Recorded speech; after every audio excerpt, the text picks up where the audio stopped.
Welcome to Life's Dirty Little Secrets. I'm Emma Waddington. And I'm Chris McCurry. And today we are honored, privileged, thrilled to have with us Dr. Lindsay C. Gibson. She's a clinical psychologist with more than 30 years of experience in public service and in private practice, based in Virginia Beach, Virginia. She has a master's degree in clinical psychology from Central Michigan University and a doctorate of psychology from the Virginia Consortium Program in Clinical Psychology.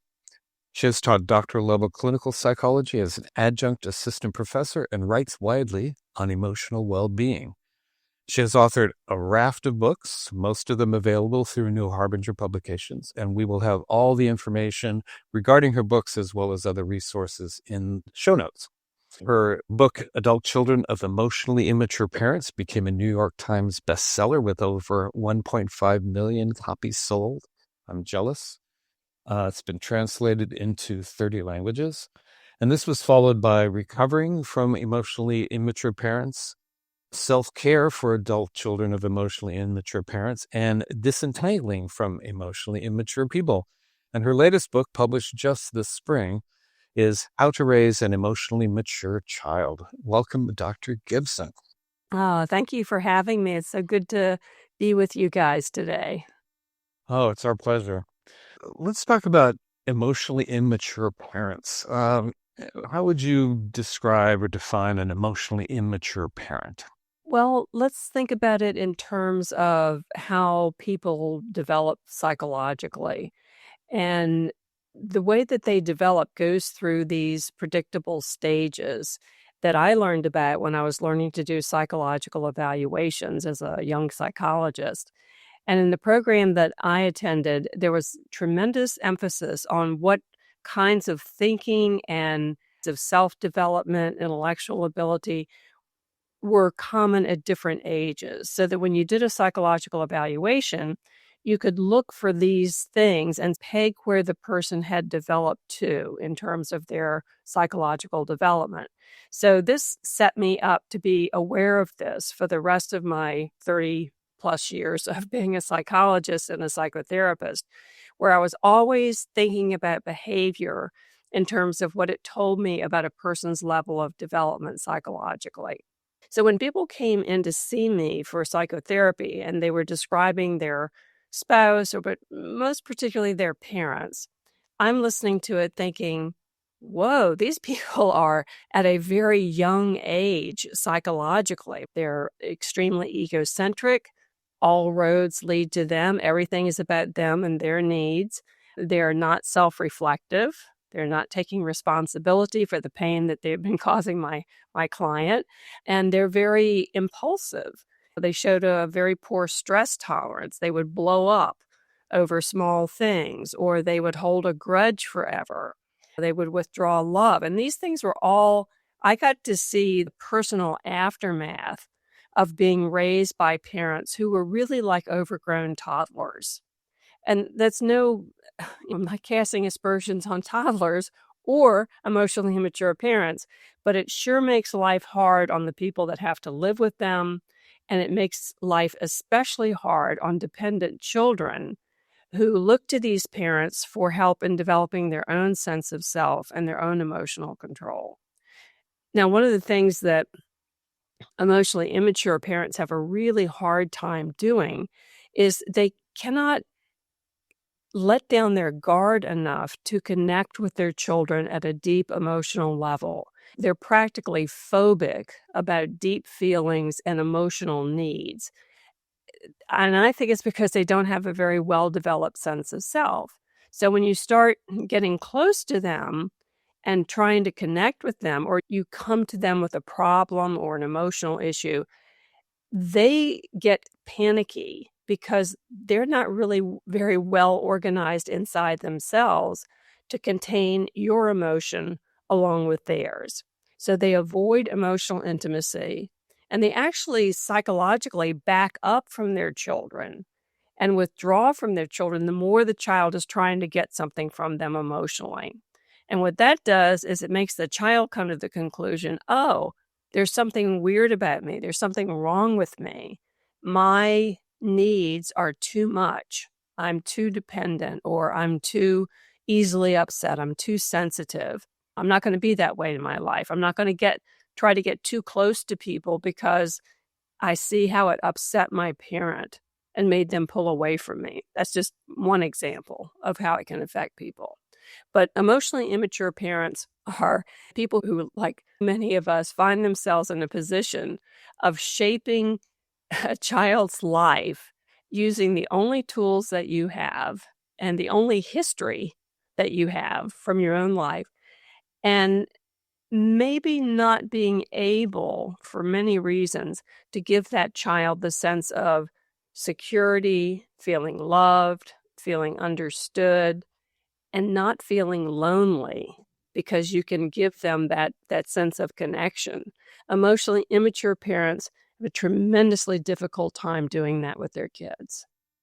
Wow. Okay.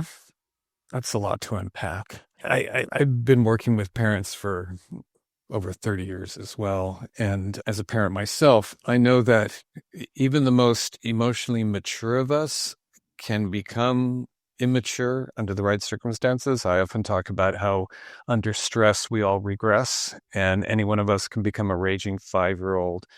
And all those things that you just described, the egocentrism, the black and white, all or none thinking, the inability to see another person's perspective, thinking your thoughts are facts, not just ideas. Yes. All of that, the rigidity, all of that stuff, we can become that when we're stressed out. And then you have 2 5-year-olds going at it, one of whom is 3 times taller than the other. How do we recognize that this is something that's impacting our parenting? What are some signs that people could possibly recognize? I know you mentioned that some of the folks that you work with who are emotionally immature as parents don't have a lot of self-reflective capacity and don't take a lot of responsibility. But how can we begin to initiate that in folks? One of the things that I make a point about in my new book is that children's behavior is their communication. For all our lives, we communicate through our behavior. Our verbal communications, especially about our feelings and our needs, is really a tiny little portion of the communication that flows between people. We can have a body posture or a look. We can have a vibe that communicates volumes. And so we have to realize that we don't always get the child coming back to us with words saying, Mom, I feel emotionally lonely, or Dad, I feel misunderstood. They're not going to do that, but they're going to show with their behavior that something's not right, that they're agitated, or that they're fussy, or they're clingy. They're going to show us in our nonverbal way that humans have and animals that there's something the matter.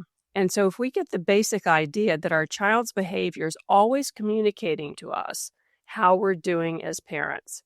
If the child is fairly relaxed, fairly happy, fairly calm, we can assume that the quality of our relationship with them is probably okay at the moment. Just as we would with our partner or our workmate, we can tell when things are good between us and when there's some tension. But people seem to forget to do that with their children. It's like they imagine that kids don't have the same sensitivity or the same internal reactions to things, that they have an inner world like adults do. But they do, and they'll let us know that if we're looking. So for people that are not looking, people that are basically so self-preoccupied that they're not able to reflect on their behavior, and they're really not able to notice the messages that their child is sending them, there isn't too much that we can say to them until the child really starts creating problems with their behavior. And then the parent might be willing to take a look at what's going on in the family. That's when you go to therapy and you get that kind of feedback. But if you are watching a program like this and you're interested in being a better parent and you're curious about your child's experience, you probably have the ability to notice when you have done something that's going to create some kind of breach or tension or bad feeling in the relationship with your child. In other words, if we do something that's going to hurt our child or make our child feel unloved or misunderstood or whatever, you are going to have a bad feeling inside. You're going to get a sinking feeling. You're going to feel regret. You may feel shame. You may feel some guilt. You will have enough sensitivity and empathy for your child that you're going to get that feedback internally. The problem is that culturally, and I say that really in a worldwide way, the old model of the parent as the infallible authority kind of prevents us from listening to that message. And instead of saying, oh, I think I did something wrong, I need to fix that with my child, you might say, well, they've got to learn, and I've got to be the authority here. I can't be appearing weak to them. I've got to act like I know what I'm doing so that they'll feel secure. And so there is no repair made about it. But for most of us who are interested in issues like this, who might be listening to a program like this, you will know that whatever it was that you just did, you would not like someone else to have done to you. It's as basic as that. And once you realize that, that is your prompt to go back in. And when I say go back in, I mean that two ways. I mean, you go back in to talk to your child about it, but you also go back into your own inner world to find out what really just happened with me. Why did I lose my temper? Why did I use that awful word? Okay. And you try to understand where you were coming from before you take it up with your child in a repairing kind of way to apologize or to explain what happened from your standpoint and to hear how you made them feel, which of course is the hardest part because that hurts. Yeah. And do you think, because of those, if we've been parented by an emotionally immature adult, a lot of the parenting has been done through the sort of shaming, coercive control that you talk about in your book, which means that some of these moments, even when perhaps we do raise our voice or perhaps we say something that we regret, that shame that we experienced as a child can feel very big. And we'll want to detach a bit like perhaps our parents did with us. We want to take space. We're so ashamed of how could I be such a terrible parent? And this sort of inner critic can be incredibly loud. What is your invitation in those moments for those who do have that inner dialogue, who did have those experiences of shame when they did something wrong or when they upset the parents in some way? What do you recommend? Yeah. The thing that works best with getting over shame, which nobody wants to do, is to feel the shame. As soon as shame comes up in us, it's like we are out of there. We get defensive, we get avoidant, we try to rationalize, we try to intellectualize, we do anything we can to get away from experiencing the shame because it's so toxic feeling. But what I recommend to my clients and to anybody who's trying to change their behavior for the better, or not to sound too grandiose, but to reverse generations of parenting that may have been harmful to children, if you're trying to do that, it means that you must become conscious of your own emotional reactions to your child and to your own behavior. Because that self-knowledge, actually, there's fascinating research to this, that self-knowledge actually makes you create a more secure attachment with your child. And when you are more securely attached and the child is feeling that and the child is showing that kind of faith and trust in their parent and in the relationship, your ability to give them all the things that you really want to give them is there.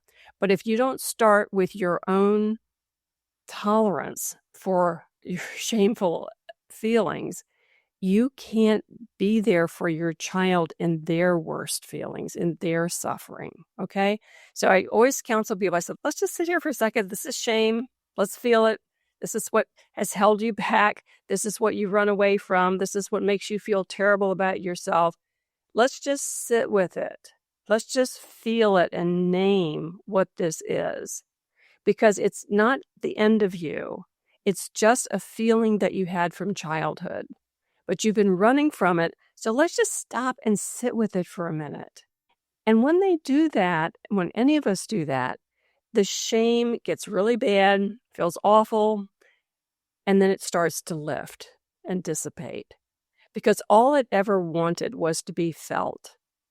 And when you're receptive to it, it's like letting that inner child bring that awful feeling into the relationship, where it can be opened up and cleared out and healed through the relationship, through the kind and companionable relationship with that other person. That's how the shame starts to go away. And I guess you can start to be the parent that you really want to be. Yes, because you think about it this way. The fewer times we do things that we feel shame about, probably the better for our kids, right? So it's worthwhile to become aware that we may be ashamed of our behavior at times with our children, but we're grown-ups now, okay? We have other resources. We're not dependent children anymore. We can feel those difficult feelings and think, oh my gosh, I wish I hadn't done that. I know how I made them feel. My mother used to make me feel that way all the time. And I'm going to acknowledge that this is part of my history. This is part of my hurt that I've carried all these years. And I'm going to do something about it for my kid. And I'm going to go in the next room and I'm going to say, honey, I am so sorry. I'm so sorry that I talked to you that way. And I want to know how you're feeling. Can you tell me what that was like for you? Because I feel really bad about it. I know I hurt you. And then you're opening up the dialogue. I think that's so powerful. And what's also really powerful in your book is the sort of list that you give, the gifts of good parenting. Because I think for some people, the shame can also show up when you're being a good enough parent. Like, it doesn't just show up when we're making mistakes. It also shows up when we set a limit. Like, for some of us, setting limits with our kids feels really difficult because limits perhaps were set in a very coercive, shaming way. So you feel bad for setting a limit. But actually, it's really important. So I think in your book, talking about what you need, your job as a parent, there is a job to do.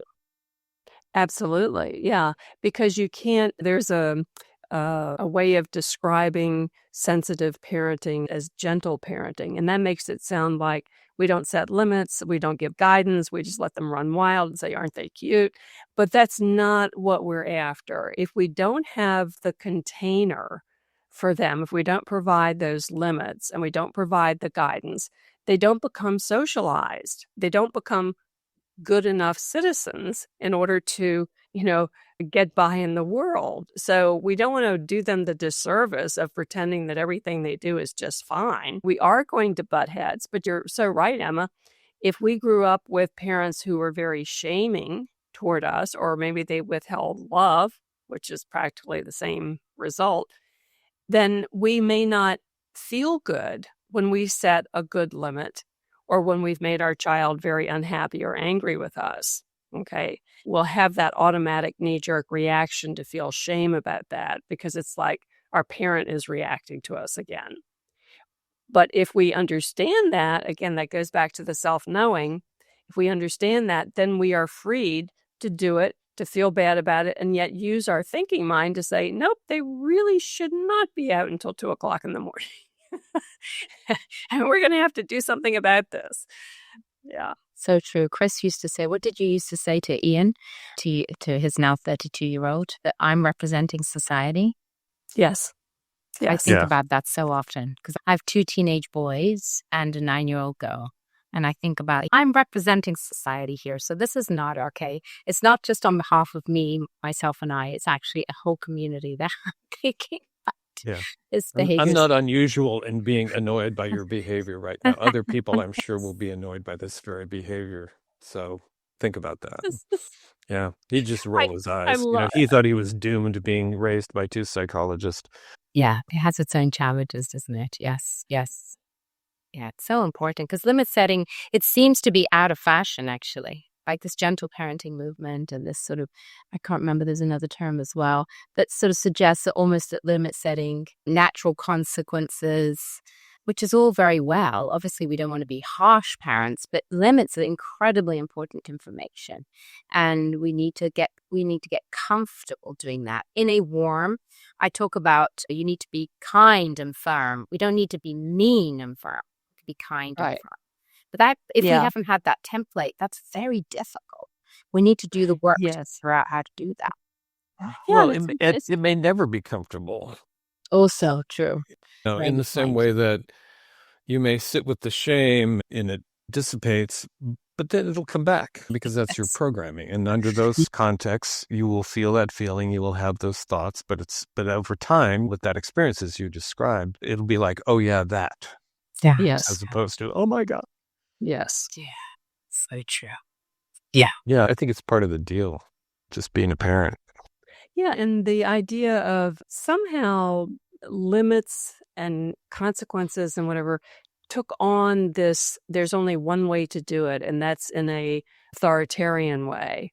And that's really unfortunate because that should not be appropriated by that style of thought, that you have to be mean in order to be strong, or that you have to be cutting in order to be firm or tough enough to set a limit and enforce it. It's really unfortunate that those wires have gotten crossed and that somehow being gentle is associated with being weak and permissive, which of course not. If you're a basically gentle parent, that's great, but the world is not gentle. Bosses are not gentle. Academic standards are not gentle. And we have to, I love that, Chris. I used to tell my son that when he'd say, we live in a democracy, I should get a vote. And I said, no, you live in a benevolent dictatorship, son. I'm acting in your best interest Yeah. here, and you got to count on me for some things here, and I'm deciding that this is not cool. So, Yeah, but there's so many ways to do it, some of which work better than others. I know in your most recent book, one of your, I guess you would call them rules. So you call them things for parents to avoid, but you talk about yelling. And I really have no problem with yelling, but parents don't do it well. I tell parents yell sooner. If you just know that this is one of those situations, like it's Monday morning and the kids aren't getting their shoes on, you take on the manner of a very enthusiastic coach or cheerleader or something. So the yelling is more like, come on, campers, let's go, as opposed to the angry, I've been like trying to keep my cool and then I finally explode. Yeah. So you can yell in ways that are much more playful, but it'll get their attention and cut through the fog and get people moving, hopefully. yes, I think you're talking about the volume and the intensity, and that can be, both of those things can be very positive, like you're Yeah. saying. Yeah, I think yeah. when you say the word yell, though, you're trying to put the other person into an acute arousal state. You are trying to generate some cortisol in them to motivate and to get them going. So when I say yelling, I think the actual title of that section is "Yelling is for emergencies only." Right. Exactly. Yeah. Well, my So mother used to say, don't yell till you're hurt, because she had 6 kids and couldn't be bothered. But, she's probably trying to survive. Yeah. exactly. But yeah, it's all about tone. Yes, and intent. It's not about shaming and you're a bad kid. It's like, here we go. We've got to go. Come on. We've got to get moving. And that you Yeah, and matter. all you have to do really is just imagine what would work on you. I mean, Yes. would you be motivated if somebody was enthusiastically, come on campers kind of thing? Yeah, you probably would, because it's contagious. It's fun. It's motivating and energizing. So there can definitely be that of yelling, like at a sports event or something. It's to energize. It's to bring up the energy. But if you're trying to bring up an energy that creates fear or creates a feeling of like low tone or bad feelings about oneself, we wouldn't want to be motivated that way. Yeah. So really, it's just, oftentimes I think it's easier to remember when you're raising kids. It's like, just don't do the thing to them that you would hate to have done to you. It's so simple, but it's like I said before, people forget that kids have this internal emotional world that is pretty much just like ours. They're not our intellectual, equals. They certainly aren't our equals in terms of life experience or judgment, that kind of thing. But as far as emotional reactions, they are just like us. We can remember that even though they don't communicate it in words, and sometimes they're so shocked, they don't even communicate it on their faces. So we're thinking, hey, I'm not getting through to him. He's not taking this seriously because he's just looking at me like a deer in the headlights. There's a lot going on behind those headlights. Well, that's the deers. Let me start that over. There's a lot going on in the kid that is looking like a deer in the headlights. They may not be able to show it on their face because they're in a state of alarm. But if you just trust that, yes, they are as upset inside as you would be if you were in the same situation. What do you do in the cases where you have parents, like perhaps I'm working with parents or even an adult, and they're saying, I don't see an issue with yelling. I don't mind if people yell at me. Or it worked with me and my parents. How do you work with that? I know that's slightly tangential, but as you were saying, don't treat your children as you wouldn't want to be treated. I think that's so important. And yet some people don't mind being treated with a little force and authority. And yet the kid does mind that. What do we do then? Yeah, I think it's one way to think about that. If it doesn't bother you, you don't really think it's bothering your kid that much, you're going to keep yelling because this is what your parents did, or whatever. What I say to people is I don't fight with them and say, well, you shouldn't do that. I say, are you getting the results that you want with the kind of feelings that you want to have afterwards? Okay, so when you've yelled your head off and gotten in the car in a lather, do you feel good about how you handled that? Do you feel good about how it went? If you do, okay, who am I to say that is not something to do if it's working for you? I'm just saying, just be aware that it may not be working for your kid.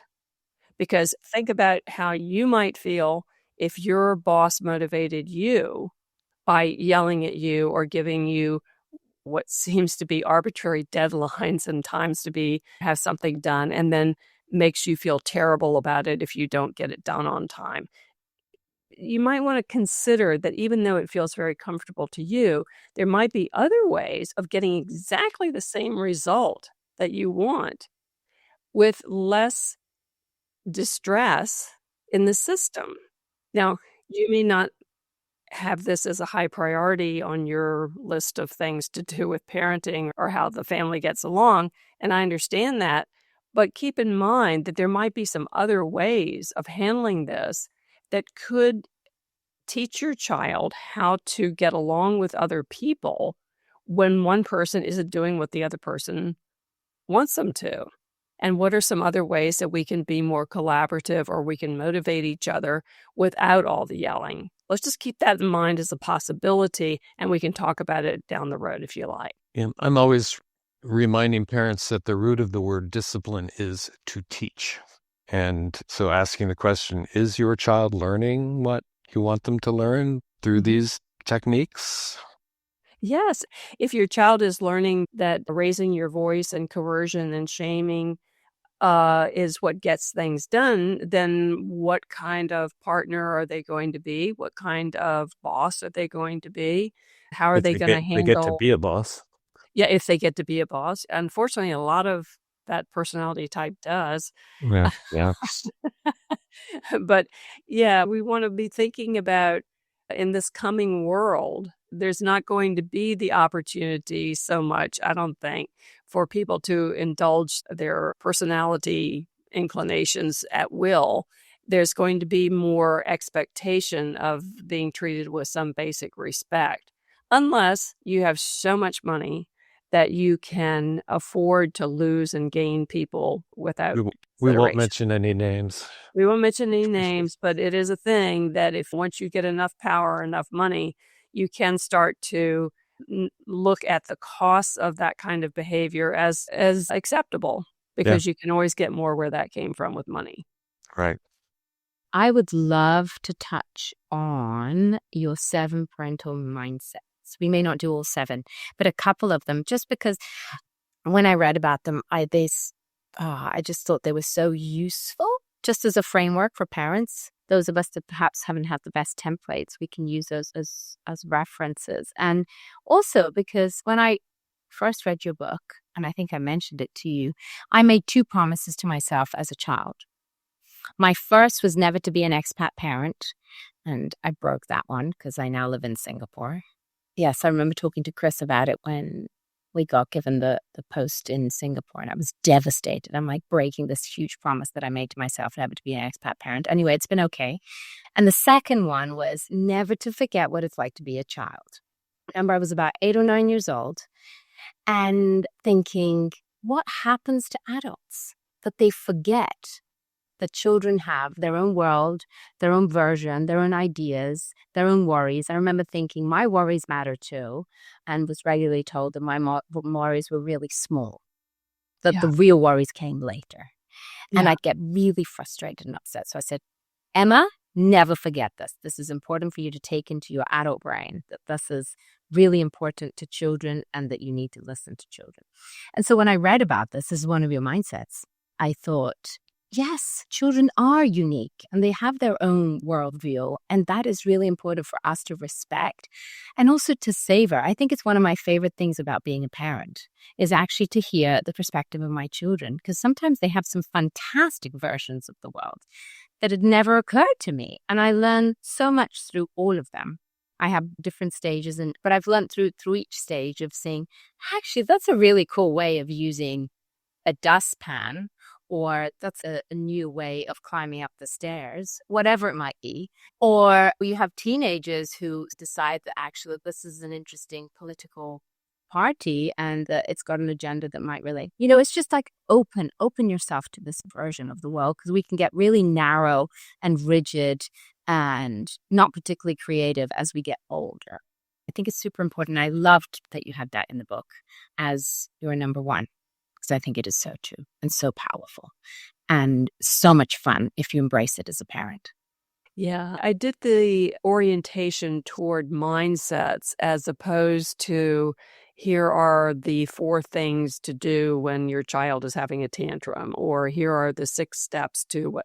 My brain turns off when I hear about steps and this modular lists and things. It's like I start to glaze over. But if somebody gives me a mindset, like just have this attitude, have this way of looking at them, I find that very useful and very comforting. So that's why I put it in the book like that toward the very beginning, which is if you have these attitudes and cultivate these attitudes toward your children, keep this kind of mindset going, everything else is going to fall into place around that. It just makes it easier to have that overarching attitude toward your child, that they are a unique individual with their own specific emotional needs. And they are going to be that way whether you want them to be or not. And that can be very hard to accept and get your head around. There was an older book came out in, I think, 2012 by Andrew Solomon called Far from the Tree.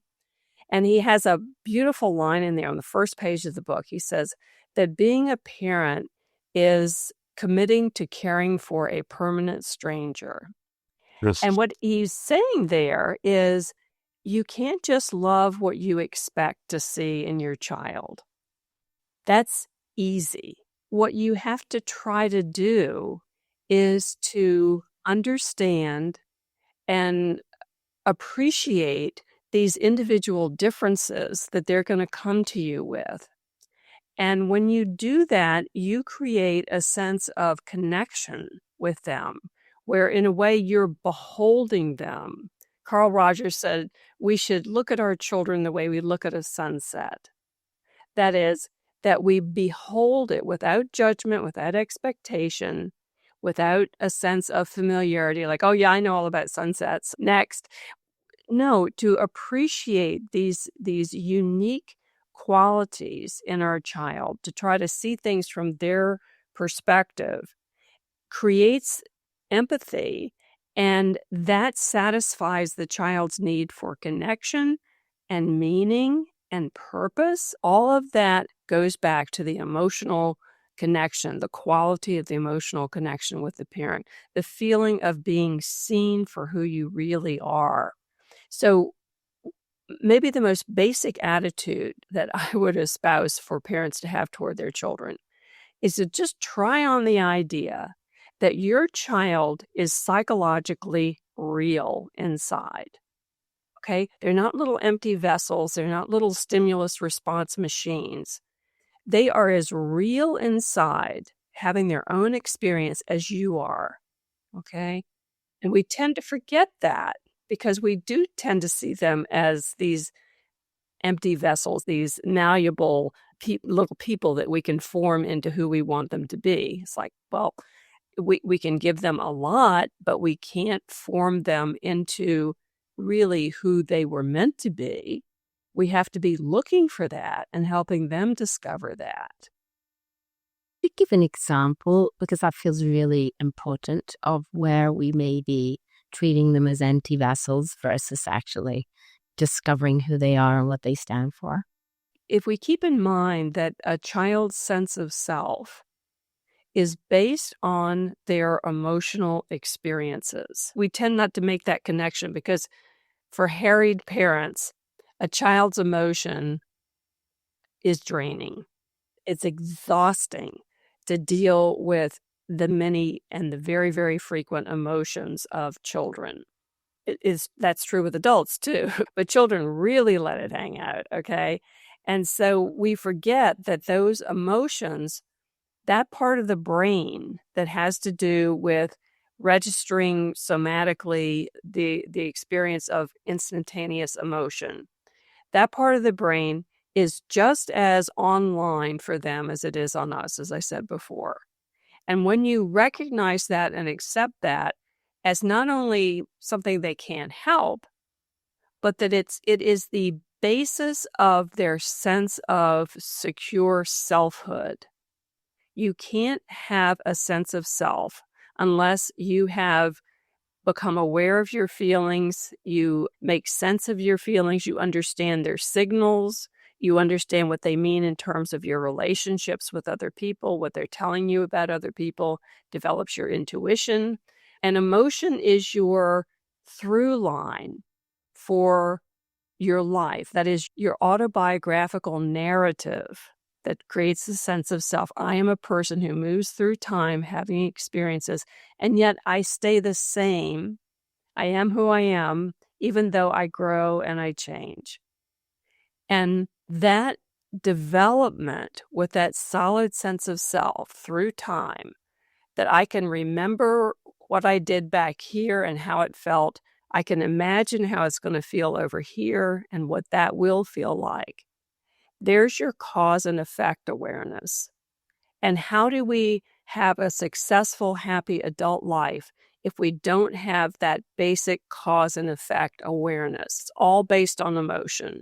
It's all based on the strength of our sense of self. And that's what that deep relationship and connection with our child is going to give them. It's easy to forget how important those emotional experiences are, but they're absolutely foundational. And so I guess it's those skills that you talk about in the book, like the mirroring, right? That's Yes. something that's really important in their emotional development, to help them understand what is happening inside of them, what they're thinking, what they're feeling. What Yeah, they don't come equipped right? with that. No. And I guess some of us have to do the work to know how to do that, because if we haven't had it modeled. Yes. And the process of taking those physical sensations, which that is the substrate of all emotion, and translating that into words. Dan Siegel has done a lot of work on this with his Whole Brain Child book. But you're bringing the prefrontal cortex, the thinking, the planning, the self-control part of the brain, the language part of the brain, all that is being brought into coordination with those emotional, physical sensations. And they're like, oh, this is called being mad, or oh, I'm sad. That's what this feeling is. And when you get that other layer on top of your emotion where you define it and you understand it, and you understand that then that There are degrees of anger. I can be irritated. I can be enraged. And you begin to have a sense of mastery because now you've got a kind of a catalog of emotions to describe how you feel. You begin to feel like you are more in control of yourself and you understand other people better. And that is tremendously important in terms of developing a sense of competence and efficacy in everything, not just in relationships, but in how the world works, why people do things for each other, why people fight with each other. It's the whole basis of understanding of the human experience. And it also reminds me of something else that I heard you say, that it helps our children and eventually ourselves no longer be the servants of our emotions and more the masters, right? We get to understand our emotions and make decisions and not necessarily get driven by our emotions when we know what they are. Huge. Yes, that's the basis most definitely of the difference between emotional maturity and immaturity. That in emotional maturity, emotions have become our advisors, our trusted advisors. They're not our masters. They don't push us around like pieces on a chessboard willy-nilly because I had this impulse, I had this emotion.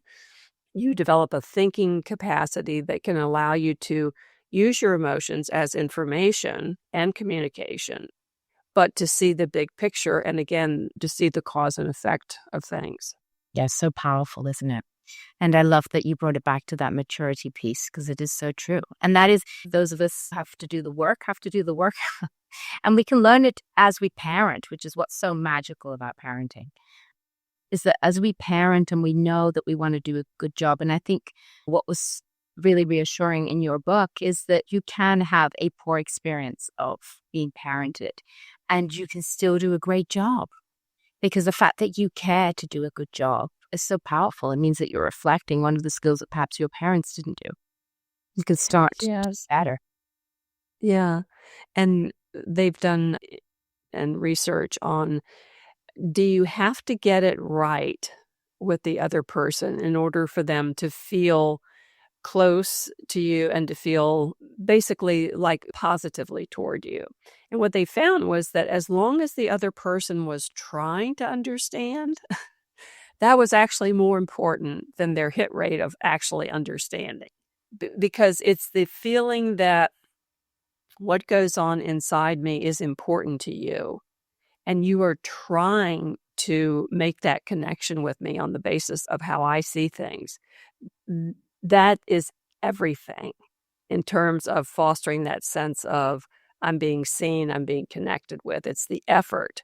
And so when parents are making that effort, even if they're failing at times, which of course they will, it's still communicating to the child that I know you're real in there. I know that you feel things as deeply as I do, and I'm very interested in that. And that's making them feel like they matter and they're really important, which is such a basic need, isn't it, as a human being? It's foundational. It's foundational, yeah. This has been wonderful. Do you have any final questions, Chris? No, I was just about to say, in the interest of time, any final thoughts that Lindsay may have that we can send our listeners off with, something they can do today to make some small steps or even big steps in the direction of being a more emotionally available and emotionally mature parent? Yeah. It's unfortunate, I think, that people have gotten the idea that being an empathic, receptive, caring parent is somehow more work than just reacting to your children with whatever it is that's happening in the moment and trying to parent that way. It is reactive parenting. Reactive parenting, where we are basically expressing our feelings and our acting on our impulses in the moment to bring about the result that we want with our child. That is actually going to create more work for you as the child gets older and becomes more invested in their building their own identity, their own independence, their own friendships, their right to make mistakes, all these things that happen beginning even with preteens. So if you have not set up this relationally based consideration for your child's real individuality and their motives, what it is that drives them, what they're interested in working on, working toward. If you don't pay attention to that and meet them at that level of their interests, your job as a parent is going to get so much more difficult the older they get, because you won't have created the basis for a relationship-based mutual understanding and a kind of a collaborative spirit with your child. And then, of course, when they grow up and they get to be young adults and whatever, you want to continue to have a relationship with them, I would hope. And if you have not had that basic respect and that basic curiosity about them as a child, you've not created the atmosphere between you that's going to make it a pleasant experience for them to come back and visit with you or to maintain some kind of connection. So we want to think about, again, long term, we think about the cost-benefit ratio. It's not more work to give your child consideration of their individuality and their motivations. It is less work in the long run when we think about the amount of empathy and consideration that you have to put into your child. And also, once you get into it, it's easier and it's more interesting to be curious about what is going on inside your child as an individual. Like, I mean, you said, a new way to go up the stairs. I just got an image of my son going up on all fours. But it becomes more interesting. Curiosity goes up. You have a sense of playfulness and appreciation for creativity. That gives you energy as a parent when you can regard that in your child and have put a value on that as something positive. To me, it's an easier way of parenting than always feeling like I've got to make things come out the way I want them to by being reactive in the moment. It's not an easier way to parent, any way you look at it. Right.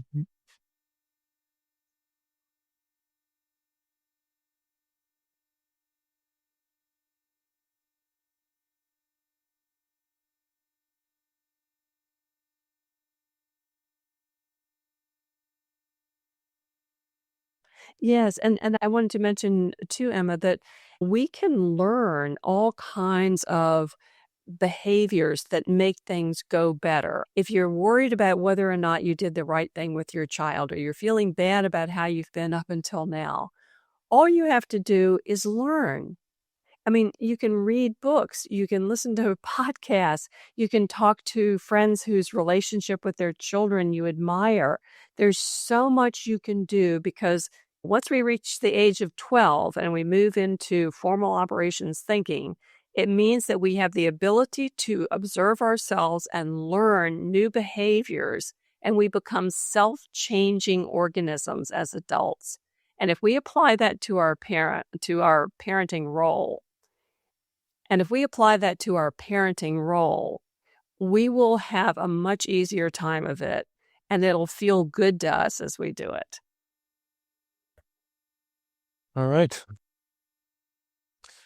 Thank you, Dr. Lindsay Gibson. We'll have links to your books in the show notes, and if there's anything else that you think would be useful to have in the show notes as a way of like a resource, websites, whatever, shoot those to me and I'll make sure that they get in. But it's been a real pleasure, and I'm sure our listeners, the vast majority of them being emotionally mature adults, but anybody could gain some nuggets of wisdom and some strategies for more effective and compassionate parenting from what we talked about today. Well, thank you guys so much for having me. This has been such a interesting and energizing talk today. I've just enjoyed it so much. Oh yeah, as have we. So thank you.